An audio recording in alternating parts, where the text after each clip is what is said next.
Movie artist అధ్యక్షుడిగా రాజేంద్ర ప్రసాద్ పై ఇండస్ట్రీలో వ్యతిరేకత ఉందన్నారు ప్రస్తుత అధ్యక్షుడు మురళీమోహన్. ఎన్నికల్లో పోటీకి ఆయన ఏకపక్షంగా నిర్ణయం తీసుకున్నారని అసహనం వ్యక్తం చేశారు. ఎన్నికను ఏకగ్రీవం చేసేందుకు చివరి వరకు ప్రయత్నిస్తామని ఎన్టీవీతో తెలిపారు. రాజేంద్ర ప్రసాద్ గారు ప్రెస్ మీట్ పెట్టి ప్రెస్ మీట్ లో నేను పోటీ చేస్తున్నాను అనౌన్స్ చేశాను.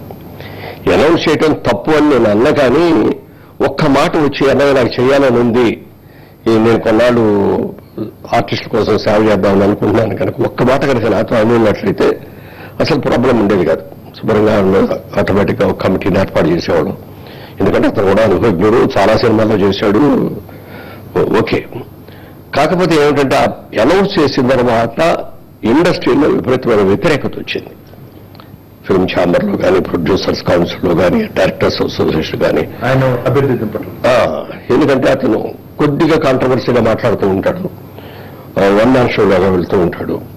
ఇప్పుడు రాష్ట్రం విడిపోయిన ఈ సందర్భంగా అందరినీ కలుపు మనిషి ఉంటే బెటర్ అని చెప్పి మళ్ళీ మీరే ఉండండి, మీ పాత కమిటీ ఏముందండి, మీరే చేయండి అంటే నేను చాలా బిజీగా ఉన్నానండి. నెంబర్ 1. నెంబర్ 2, ఎప్పుడు నేను ఆ పదంలోనే ఉంటే ఏదో పదవి పట్టుకొని వదలట్లేదు, కుర్చీ వదలట్లేదు అనే కామెంట్స్ కూడా వస్తాయి. అది నాకు అక్కర్లేదు.